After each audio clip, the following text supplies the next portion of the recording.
Welcome back to the channel. Today I'm going to be showing you how we have our chicken coop set up, their nesting area, their coop, and also the yard and type of fencing that they have. So instead of being inside the home, we're going to be outside, and let's go make that homemade.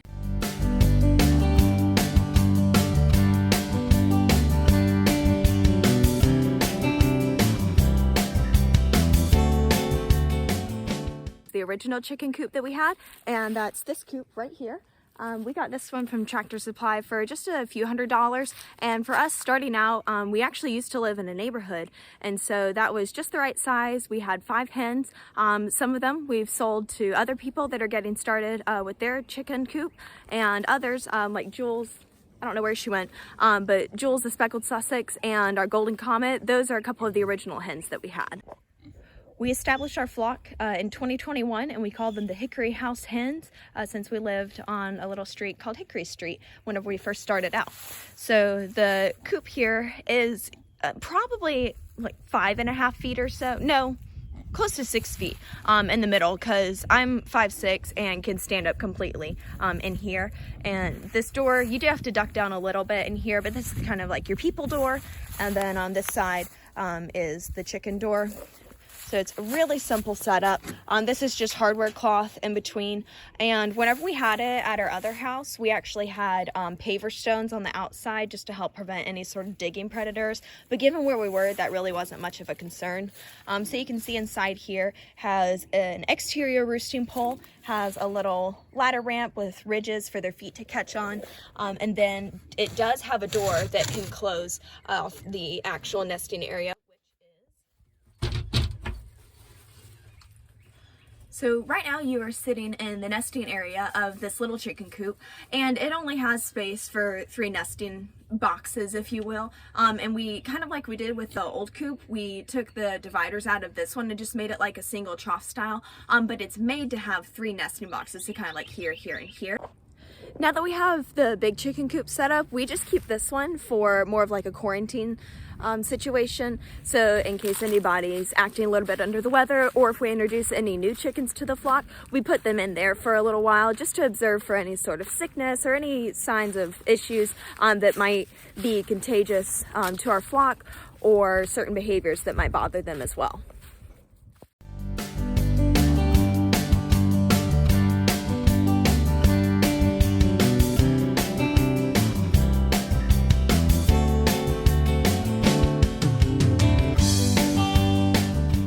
The first thing that we have right outside our house is our feed setup, and we have these, they're called generically gamma buckets, but basically what it is a container that has a sealed lid.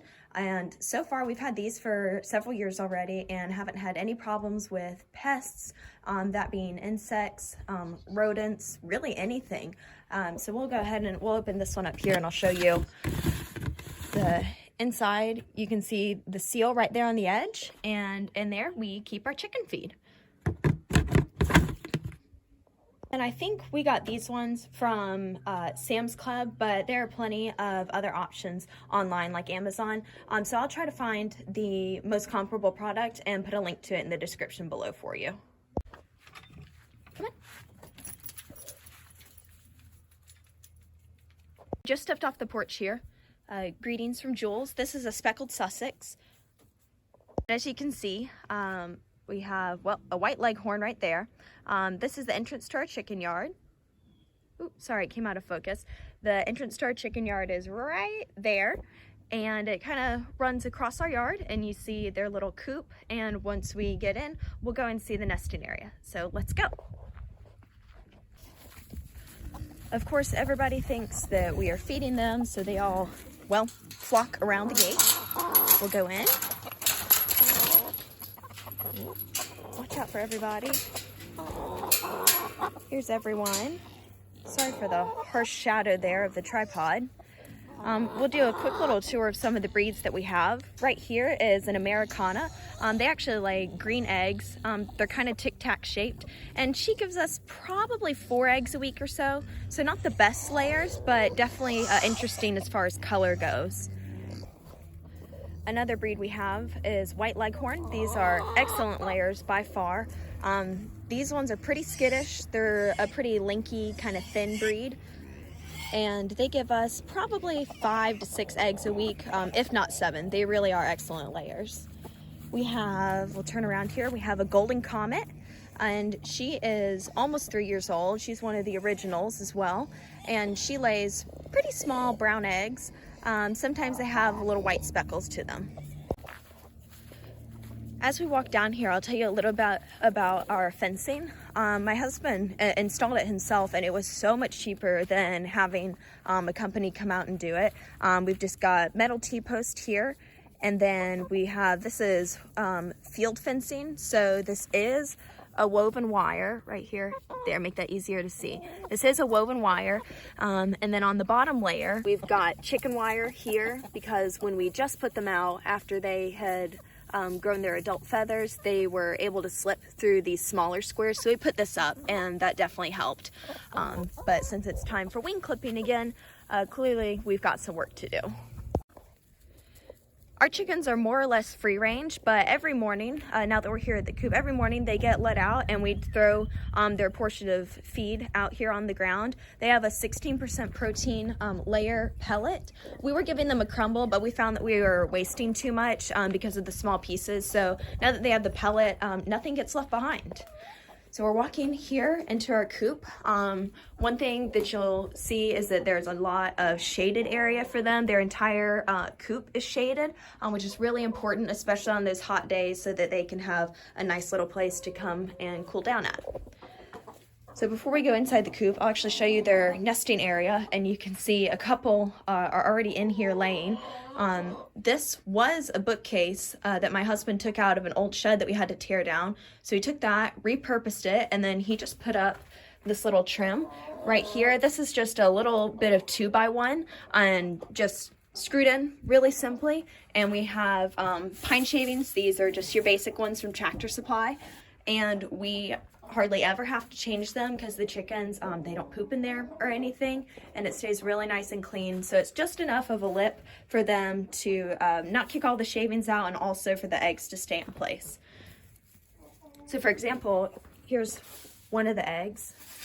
This is from one of our Buff Orpington chickens. You can see an example of one down there, Buff Orpington, right there on the left. So this is probably like a medium-sized egg with these really pretty brown speckles. And then our leghorns actually lay really big white eggs. I was pretty surprised whenever they started laying at just how big they were. So we'll go down here. You can see her pushing the egg underneath herself to sit on there a little bit more. And our Buff Orpington actually isn't particularly broody, but this white leghorn right here, she has gone broody, which we were honestly pretty shocked at, because white leghorns are notorious for making terrible mothers. And she's been an example of that, given that the eggs that she does sit on, they end up getting pushed away, like those ones over there, and she's just kind of sitting on nothing. So we'll see what happens.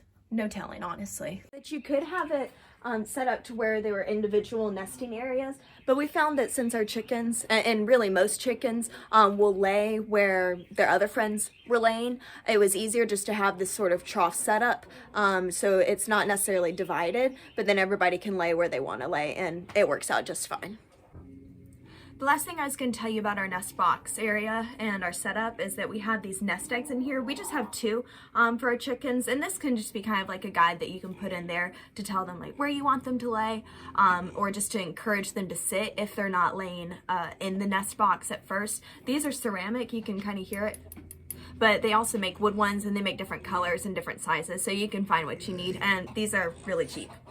So put those back in. This used to be a little run-in like garage parking area for lawnmowers, but my husband was able to figure out how to get our chickens a nice and protected area so that they can roost appropriately, and I'll show you the roosting poles that he built in just a minute. It's important for chickens at night to have somewhere high up that they can roost on. They feel safer this way, and it's just part of their natural behavior when they do go up for the night. Something interesting about the chickens is that they take themselves to bed, so we don't ever have to go and catch them. As the sun is going down, so are they. They're taking themselves to go get tucked in. So this is a lean-to roosting setup that he built, and I don't remember the exact dimensions of everything, but it's just 2 large planks of wood, and he's just got little 1x1s screwed on. Really, it's just one little screw on each side here. And this has worked really well for us. It's not held onto the wall by anything. The way the weight is distributed and the angle he's got it cut at, it works really well. So usually we have 4 or 5 chickens on every row. And then nobody goes on here anymore. This is just kind of a mock thing that we made whenever we just put our chicks out, when they had just finished feathering, but they obviously weren't big enough to fly onto something like this roosting setup or this lean-to roosting pole here. So this worked really well, and it's just a couple of cinder blocks with an old plank of wood from the shed that we tore down. And then the last roosting option we have, this is also super easy to make. This is just a couple of 5-gallon buckets that have Quikrete, like that ready-to-use concrete mix that you just add water to in each of them, and then a 2x4 about 4.5 feet tall, and then a little plank to support, and then some of the 1x1 bars across for them to roost on. And this is spaced enough so that everybody can be nestled on here, but not too up in their neighbor's business. So one of my favorite things about this coop is the door that we have. This actually used to be inside our house. Our house is very much a 70s style where you're able to completely close off the living room.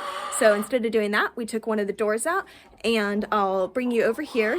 We brought the door out along with the original hinges to it, built a little bit of a frame so that it was able to close all the way, since this is much wider than a standard doorway, and just installed a little latch on it so that it could lock. So at night, once the chickens are put up, all we have to do is close the door,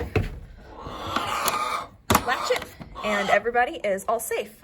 Since our chicken coop used to be a sort of carport run-in type setup, none of the walls, the chicken wire, the door, any of that was there. So that's something that my husband built and put up, and it looks really good. We even used some of the repurposed wood that we had from here. There used to be a shed on this concrete pad that we ended up having to tear down just for insurance reasons. So what we were able to do is take some of the paneling and wood to create a solid frame here so that the wind can't be drafty during the cold weather. And the only wood framing we have here is just some support wood so that the chicken wire had something to hold on to. So you can see that this is solid here, so no drafty wind, free airflow through here, and then just using the framing of the building that was already here for the rest of it, and then this little bit of gap up top if you look through the wire, and then just this little bit of airflow up through the top just to make sure ventilation is at its maximum for them. Thanks for watching today's video. Give a thumbs up for Jules and consider subscribing for more episodes of homestead happenings here on Homemade. See you next time.